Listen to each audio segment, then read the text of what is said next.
Hey guys, welcome back to Total Tailgating at NTP. We are back. We've been away a while. I've got another post we're going to do. We've got a pulled hammy sandwich that we're going to do. You're going to love that one. That's coming out soon. Today, however, we are out in the back deck. I'm back home after a trip. JR and I took a trip to Wisconsin with Jonah. Got to see the Packers play the Bears. Got to see the Badgers play. We're happy about that. Awesome weekend. I know, it was fantastic, wasn't it? All right. Yeah, but jump on. Let us know that you're on, and we will make today. Check this out. We've got some Buffalo Chicken skewers that we're making today. We're going to do those up on the grill. We're going to throw on some grilled veggie skewers with that as well to throw with it, and the special secret that we've got for you today. Number one, I've got a great tip for you today. Number two, what we're going to do is take these blue cheese crumbles and make them into a smooth, delicious sauce for our buffalo sauce. If you don't like if you don't like blue cheese, you can always use ranch. If you don't like blue cheese, first of all, like, shame on you. This is delicious stuff, all right? But some people don't like it. It's actually, I think, a genetic thing. I think a lot of French people tend toward the more pungent flavor, and a lot of other people don't like it. I love the stuff. So we're making the sauce. We're making the real stuff today. And we're going to have a great tip for you that you can use in a lot of your recipes. All right, so here's what we need for this. We just got some veggies over here. And we took and soaked these skewers. You can see that a little bit. We soaked these skewers for a couple hours. We don't want them to burn while they're on the grill. And I skewered up some mushrooms. In fact, we've got one more mushroom skewer. What we did is these little mini portobellos. These are kind of nice. They got a nice color. They're going to add some umami to this recipe. And you don't have to do any cutting on them, which is also kind of nice. Then I kind of quartered up we have the multicolored peppers, which are always nice. They're going to add a splash of color, a little bit of onion. You got to have grilled onion in your recipe. That is a favorite, at least for me. And these will add a little nice color. But if I can keep it together, that's the problem.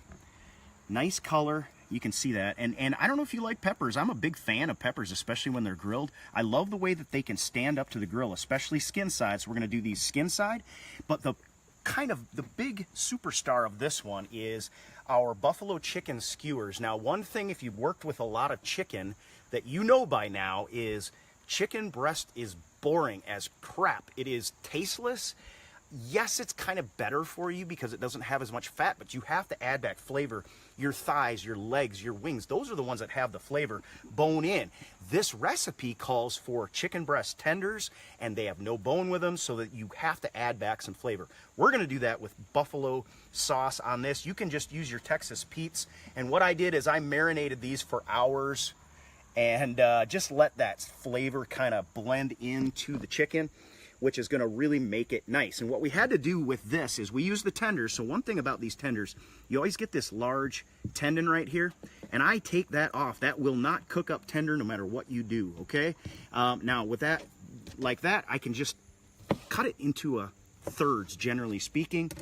Roll it in your marinade for your certain amount of time. You can do a couple hours, you can do 4 hours. People do it overnight, but one thing you need to understand while I kind of disinfect my hand here, because I use that raw poultry, is the difference between a marinade and a brine, guys. A brine requires 8 hours, a lot of water in the process so that the cells can kind of reach homeostasis and you can pull flavors into the food. Marinade, on the other hand, you can do a little shorter term. So I didn't put this in overnight, and you don't have to either. All right, it's gonna come out delicious either way, okay? So we've got the grill nice and hot, and I think we're ready to go ahead and throw on our skewers. I'm gonna do the meat first, and then the veggies, and while we're waiting for this to cook, we're gonna make up this blue cheese sauce. I think you're gonna like that, all right? We got the grill ripping hot, but I am gonna pay attention to this because I wanna make sure, number one, that my skewers don't burn, number two, that the chicken doesn't burn, but we also have to keep on it because we're gonna baste these with the buffalo sauce as we go along, all right? So we got those skewers on. I'm gonna put all the meat on one side. We'll put the veggies on the other. This is a good looking grill. This is the way I like. I'm running out of room there. That's okay. And I am putting my peppers skin side down. They will hold up to about as much temperature and cooking time as the onions need with that skin side down. I may flip them once, but all right, we're gonna close the lid and let that roll for just a minute, all right? Chicken, we're looking at 165 temperature, internal temperature. I've got my little instant read. We'll be checking that today, guys. It's to your taste, of course, but for health inspection's sake, you know, 165 is always in the back of my mind. You know what I mean? All right, so before we get too far, I want to take just a little ramekin. We're going to make just a little basting sauce. As this goes along, this basting sauce not only just adds more and more flavor, but it also is going to kind of cool the meat down if we have any struggles in terms of it burning. So I just throw a little bit of the buffalo sauce in there. Now, one of the things I add to my basting sauce adds a little bit of sweetness, a little bit of smokiness, about a half a teaspoon or so of Worcestershire sauce. I'll throw in just a 2-finger pinch of salt, and I'm going to stir that up with my basting brush, and that will be great. That's going to work out just fine for us, okay? I'm actually going to set that on the plastic side just so we don't run into that. Okay, so while that's going, I need to get my burner going. And I'm going to turn that down to low heat because we are making a cheese sauce, and what we are going to do is make a cheese sauce without any additives, without any roux, without any tricks and goofy stuff that's going to water down the flavor of our cheese sauce. The last thing I want to do with this beautiful, pungent blue cheese is dilute the flavor at all. Now, it's going to sound crazy what we're about to do, because what we're going to add is a little bit of water to this pan. Now, I know I just said I'm not going to water it down, but trust me, we're not. The flavor is all going to be there. I've got a half a cup of water, but I'm only going to use about half of it for right now. And now the biggest trick of all is what you have to add to this. This is sodium citrate. It's just a little white powder. I don't know if you can see that in there, just a little white powder. This will break the calcium bonds in the cheese, and what that's going to do is take any of the most difficult cheeses, the stuff that just won't make a sauce no matter what you do, it's going to make a beautiful, smooth cheese sauce out of those. So all we have to do is get that in the pan, and it's going to dissolve kind of like a salt. And that is going to take a cheese that is virtually impossible to make into a sauce, and it's going to make it into a beautiful sauce. All we have to do is let this warm up a little bit. We can see the steam rising just a little bit right now. Let's take a look at our... Oh yeah, we're getting a little bit of toastiness on there already. And I'm going to go ahead and turn these once. Maurice Daniels has arrived. Hey Maurice, how you doing? And this is one with no fat on this chicken. I should have actually oiled my grill in this case. That would have been a smart thing to do. But being a less than smart person, apparently I decided I didn't have to do that. Yeah. So you can see we've got charring on these skewers anyway, so that soaking is really important with this particular recipe. You want to soak those skewers because you can see how quickly they break up. That bamboo is pretty fragile, to say the least. And but we're going to give those a turn, get the grill marks going the way we like. It's not going to take long to cook though. And we've got our water is boiling over here, so we're ready with that. That is really hot, so I'm going to leave that open actually. I think we'll do better. All right.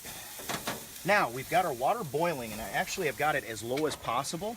So I'm going to pull it off for a second because I don't want a real super high. I don't want to scorch this at all. And then I'm going to add back what I have again. I've got a total of a half a cup of water.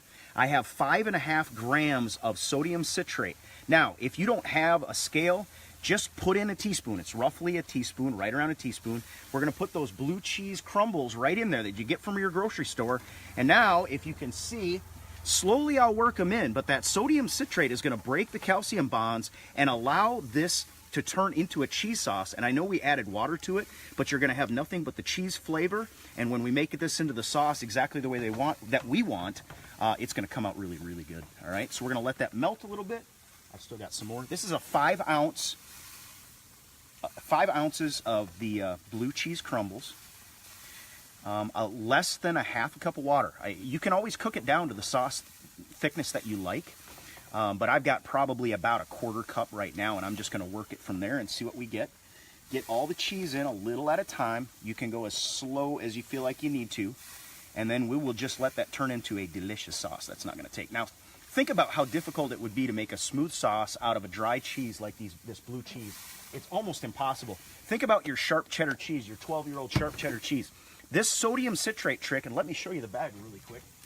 This sodium citrate right here We'll put a link to it in the comments, right, JR? We can do that, yeah, can't we? absolutely. We'll put a link to it. Sodium citrate makes all of your most difficult cheeses easy to make into a sauce. Just add a little moisture, which you need for a sauce anyway. Add the sodium citrate, and you can get instructions are on the bag. But we'll put a link for that because that is going to be one of the best things you ever got yourself for grilling outside. And I see we're back to boiling a little bit. Stir that out. Now I'm just waiting for it all to melt. And it looks like I may have added a little more water than we probably want right now. I would say probably a 1/4 cup. But it's all good because all I got to do is cook it down to exactly where I like any other sauce. All right, we'll let that go for a little bit. And let's check on our skewers. I think they're ready to turn over. Oh yeah, that's looking good. And I can feel they're feeling firm. They're getting done. And they did get them to finally release. We got those nice grill marks on there. I'm gonna turn these once. Those are looking good. Notice how see the peppers. This is why they make how they make the roasted peppers. The skin side on that pepper will really hold up to a lot of heat. But I do want to cook them through, so I'm gonna run them on the other side. I'm just grilling these up. You can cook them as soft as you want. These mushrooms, for my taste, are done right now. Still a little firm. Falling off the skewer, which is a good sign. And you can tell my voice is gone from being up at the game. I watched 2 games. We did a total tailgating while I was there. My voice has still not returned. I'm gonna baste these up once, guys, just for a minute. Let me just get rid of this quick. And let's go ahead and again, this is just some of the buffalo sauce. You can use Texas Pete's, whichever is your favorite. We just want to keep it moist and make sure these don't get dry on us. Plus, it's going to add back a lot of flavor as we do this. It'll put a little bit of a crust on there, which is kind of nice. But we made sure we got our grill marks first because when you have that moisture on there, you're going to have difficulty getting the Maillard reaction that gives you those nice, beautiful grill marks. All right, you can throw this on the veggies as well. I'm going to forego that step. And we are just about ready to temp these out, I think, and give it a try, which is always my favorite part of the show. Roger Cox has arrived. Hey, Roger. I hope you are well, my friend. Good to see you. Now, I do have my salt out here. I added some salt to the sauce, but if you want to throw a 3-finger pinch of salt on there, you can do that as well. But I'm just going to check this real quick, see where we're at. Let's just take a check. We should be getting fairly close. Yeah, we still need some temp on those. Still need a little bit. All right, and our sauce. I let it go. I let it get a little bit too hot on me. Whoops. Got to do some cleaning on the... And I am noticing maybe I didn't put enough sodium citrate in there because it's not smoothing out the way I hoped. One of the difficult things with this is you want to control your temperature, and my temperature is a little higher than I like on this. We haven't quite melted out. Actually, that's looking pretty good. Yep, let the rest melt, and it's actually going to have to lose a little bit of... Yeah, we're still going. Okay, it's going to have to lose a little bit of moisture before it gets to right where I want. Yeah, when we tested this last night, some of the remnants on the plate really firmed up like almost like a little blue cheese. It does. It will do that. Yeah. When you. Yep. Right. And it's really useful. You can actually reheat it with a little bit of moisture and kind of reconstitute it. But it's super easy and it's super useful because you can use all the cheeses that are so hard to deal with otherwise. I think one of the things I didn't put quite enough. One of the things is the proportions are kind of. I usually do about a teaspoon. I'll do half a cup if I want to make a cheese sauce out of an 8-ounce brick of cheese. This is a little bit less, so that's why our ratios get a little bit off. Let's check this one more time, see where we're getting. I'm just going to leave that one in. But yeah, I mean, other than that, it just couldn't get easier than this. And what we want is we want it to coat the back of a spoon. I don't really have one at this time, so I'm just going to give it. So let me ask a question. If I were to find out that I've actually not put enough sodium citrate in it initially, is it something that you can just add a little bit more later? Sure can. Start working? Yeah, let's do it right here. So if you, let's say I'm just going to add a little pinch of it as we go. It doesn't add any flavor much. It might add a little bit of saltiness, but basically what you're getting is the flavor of the cheese in a sauce, and it's that simple. So yeah, you can add some, and it's just gonna dissolve in there, and it helps break down those calcium bonds, and you can see how and it is sticking to the back, clean to the back of the spoon. A little bit lumpier than I like right now though, but it just becomes super handy when you're trying to make a sauce out of a really dry cheese, which is really a pain most of the time. All right, guys, I think this chicken is looking good. Yeah, we are ready to go on that. Let's go ahead and plate those. I want to get the veggies off first, as many as actually stay with the skewer. Lay those on there. Actually, let's do this. Let's get a little of that sauce under there. Just like that. And lay one of those. One of these. Lots of color on this plate. I like that. One of our... Let's get that buffalo chicken. I'm going to use my tongs for that, though. I'm afraid I'm going to burn my hand on that. And there's your skewer of that. All we need then is just a little bit of our sauce, which is actually coming out pretty perfect right now. I'm going to give it... Now, I did use a whisk. Obviously works better for this. That's one of the things you'd like to use. I have a nonstick pan, so I'm just using a silicone spatula. All right, so this is melting down. Again, we added some back. Let's just throw a little bit of it on. And it doesn't take much of this sauce because it's loaded with flavor, guys. So you don't need a huge amount of that. It is nothing but melted blue cheese in a sauce form. So you don't need a whole lot of that. Keep that in mind. And why don't we throw some blue cheese crumbles on there as well?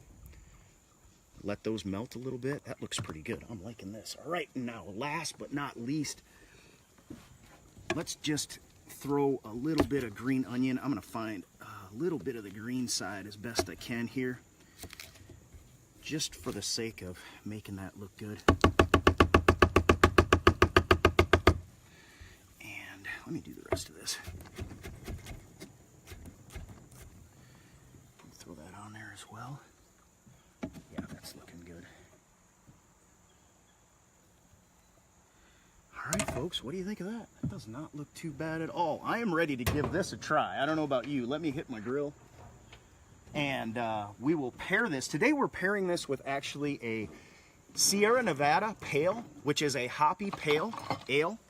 And it's going to be kind of a crisp. It's still an ale, so it is not a lager. It's not going to be as crisp as a lager normally would be, but this is going to have a lot of hoppiness to it. But it's somewhat like a Corona in that it's on the paler end of the color scale. It's not meant to flavor out anything. You don't want anything dark with this particular recipe. It's just going to take away from the experience of our blue cheese skewers. Man, this is looking good, guys. All right. Now, the nice thing about this, the thing with buffalo is it's so freaking nasty and disgusting and hard to eat. You got to have 9 napkins for every meal. This is all on a stick. This is all on a stick. So I'm going to give this a try right off the stick.